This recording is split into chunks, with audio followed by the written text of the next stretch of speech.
வணக்கம் ஃப்ரெண்ட்ஸ்.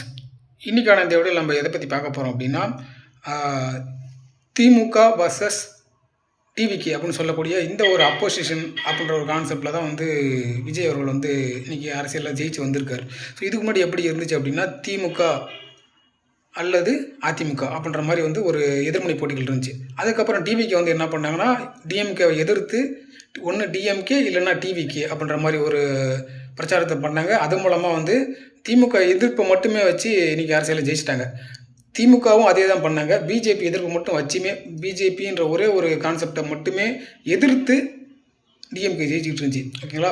இப்போ என்ன ஆயிடுச்சுன்னா, டிஎம்கே வர்சஸ் டிவிகேன்னு வந்தோடனே அங்கே அதிமுக கலட்டி விடப்பட்டுருச்சு. ஓகேங்களா? அந்த கட்சி இல்லாத மாதிரி ஒரு கான்செப்டை கொண்டு வந்துட்டாங்க. மெயினாக ஆளும் கட்சி எதிர்கட்சி அப்படின்ற மாதிரி ஒரு விஷயம். ஓகேங்களா? ஸோ இப்போ என்ன நடக்குது அப்படின்னா, ஒன்று பிஜேபி, இன்னொன்று டிவிகே அப்படின்ற மாதிரி ஒரு கான்செப்டை கொண்டு வராங்க. இந்த கான்செப்ட் கொண்டு வரதை ஏன் நம்ம பேசணும் அப்படின்னு பார்த்தீங்கன்னா, திமுக மற்றும் அதிமுக அப்படின்னு சொல்லக்கூடிய இரண்டு கட்சிகளும் ஓரம் கட்டப்பட்டுரும். ஓகேங்களா? ஏன்னா திமுக வர்சஸ் பிஜேபி அப்படின்ற இடத்துல இப்போது பிஜேபி வர்சஸ் டிவிகே அப்படின்னு சொல்லி ஒரு ப்ரொபகண்டாவை கொண்டு வராங்க. இதுக்கான காரணம் என்ன அப்படின்றத, இது உண்மைதானா, இது கண்டிப்பாக நடக்குமான்றதை இந்த வீடியோ முடியும் போது நீங்களே புரிஞ்சுப்பீங்க. இதை ஏன் சொல்கிறேன் அப்படின்னா, திமுக ஆட்சி காலத்தில் பார்த்திங்கன்னா, அதிகபட்சமான ஊழலாக இருக்கட்டும், இந்த கல்குவாரி ஊழலாக இருக்கட்டும், லஞ்சம் வாங்குறது, அடிதடி வெட்டுக்குத்து இது மாதிரி நடக்கக்கூடிய விஷயங்களை கட்ட பஞ்சாயத்து பண்ணி அது மூலமாக வரக்கூடிய வருமானத்தை ஹேண்டில் பண்ணுற விஷயத்தை ஒரு குறிப்பிட்ட போலீஸ் துறையை சேர்ந்த காவல்துறையை சேர்ந்த ஒரு நபர் அந்த விஷயத்தை பண்ணிக்கிட்டு இருந்தார். ஸோ இப்போ என்ன நடக்குதுன்னா, வேறு ஆட்சி வந்திருக்கு. டிவிகே அப்படின்னு சொல்லக்கூடிய கட்சி பார்த்திங்கன்னா, இவங்களும் ஊழல் பண்ணுறாங்க, கொள்ளையடிக்கிறாங்க, வெட்டுக்குத்து பண்ணுறாங்க, கட்ட பஞ்சாயத்து பண்ணுறாங்க அப்படின்னு சொல்லி இவங்க கட்சி ஆரம்பித்தாங்க. ஓகேங்களா? ஸோ ஆரம்பித்த உடனே என்ன பண்ணாங்கன்னா சொன்னாங்கன்னா, இந்த மாதிரி ஊழல் பண்ணுறவங்க கூடிய விரைவில் அந்த ஊழல் சம்மந்தப்பட்ட ஃபைல்ஸ்லாம் ரெடி பண்ணி அவங்கள என்ன தண்டனை கொடுக்கணுமோ அவங்களுக்கு கொடுப்போம் அப்படின்னு சொன்னாங்க. ஆனால் இப்போ என்ன நடந்திருக்குன்னா, டிஎம்கே சைட்லேருந்து இருக்கக்கூடிய ஒரு குறிப்பிட்ட காவல்துறை சேர்ந்த ஒரு நபர் ரொம்ப பெரிய பவரில் இருக்கார். அந்த நபர் தான் பார்த்திங்கன்னா, டிஎம்கேயோட என்னென்ன தப்புகள் பண்ணாங்க, எங்கெங்கெல்லாம் எவ்வளோ பணம் வாங்கினாங்க, எவ்வளோ பணம் கொடுத்தாங்க அப்படின்ற நிறைய டீட்டெயில்ஸ் அவருக்கு விஷயங்கள் தெரிஞ்சிருக்கு.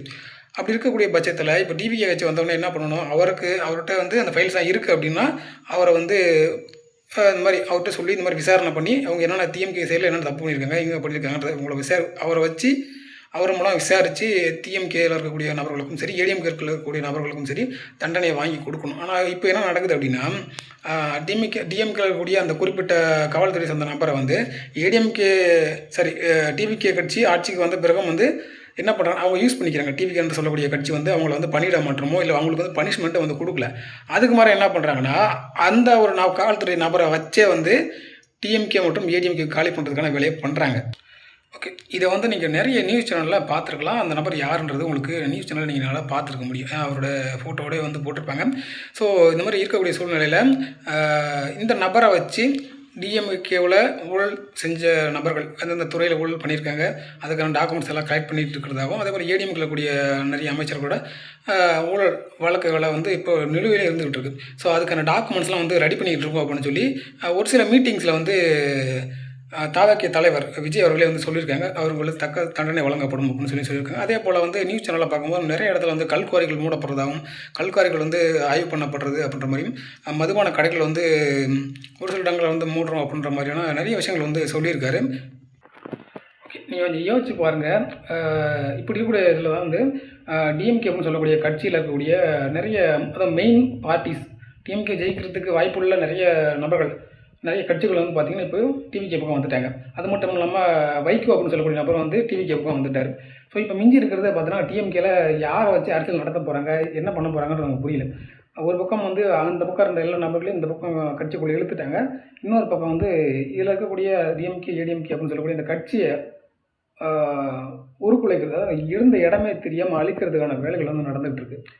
எப்படின்னா, இவங்க செஞ்ச ஊழல் பண்ணிருப்பாங்க இல்லையா, அந்த ஊழல் பண்ண டாக்குமெண்ட்ஸை ரெடி பண்ணி அதில் இருக்கக்கூடிய அமைச்சர்களையும் சரி, எம்எல்ஏக்களும் நிறைய நபர்களை தூக்கி ஜெயிலில் போட போகிறாங்க. அதுக்கப்புறம் நீங்கள் அரசியல்லையும் சரி, நீங்கள் தேர்தல் நிறுத்துறதுக்கு ஆள் இருந்தால் தான் நீங்கள் தேர்தலே சந்திப்பீங்க, ஜெயிப்பீங்க அப்படின்ற ஒரு இதில் தான் நடந்துகிட்ருக்கு. அது மட்டும் இல்லாமல் ஒரு சில நபர்கள் இந்த ரெண்டு கட்சியிலேருந்து ஒரு சில நபர்கள் இந்த பக்கம் இழுக்கிறாங்க.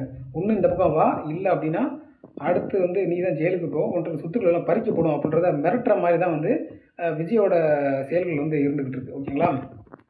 இப்போ நான் சொன்னது எல்லாமே உண்மையுமே நடக்குது அப்படின்ற பட்சத்தில் என்னென்னா திமுக மற்றும் அதிமுக அப்படின்னு சொல்லக்கூடிய கட்சியில் கூடிய ஊழல் செய்த நபர்கள் வந்து கைது செய்யப்படுறாங்க அப்படின்ற பட்சத்தில் திமுக அப்படின்னு சொல்லி அதிமுகன்ற கட்சி மேலே மக்களுக்கு நம்பிக்கை வந்து குறையும்.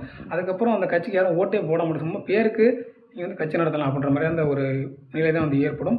அப்படி ஏற்படும் போது ஆப்போசிட் ஒன்லி வெறும் டிபிகே மட்டும்தான் தமிழகத்தில் இருக்குது அப்படின்ற பட்சத்தில் ஒரு எதிர்கட்சி, மிகப்பெரிய எதிர்கட்சி அப்படின்னு கண்டிப்பாக வந்து உருவாகும். ஏன் அப்படின்னா டிவிகேன்ற ஒரு கட்சி வந்து இப்போ இருக்கக்கூடிய ஸ்டாண்ட்ஸை பொறுத்தவரை நம்ம என்ன வந்து பார்க்கணும் அப்படின்னா, அவங்க வந்து தலித் அரசியலை வந்து முன்னெடுக்கிறாங்க. இரண்டாவது, நாங்கள் வந்து சாதி மத பேதம் இது மூணுத்தையும் வந்து இல்லாத ஒரு ஆட்சி, சமூக நீதி ஆட்சியை கொடுப்போம், சமநிலையான செக்குலர் ஒரு ஆட்சியை வந்து கொடுப்போம் அப்படின்னு சொல்லியிருக்காங்க.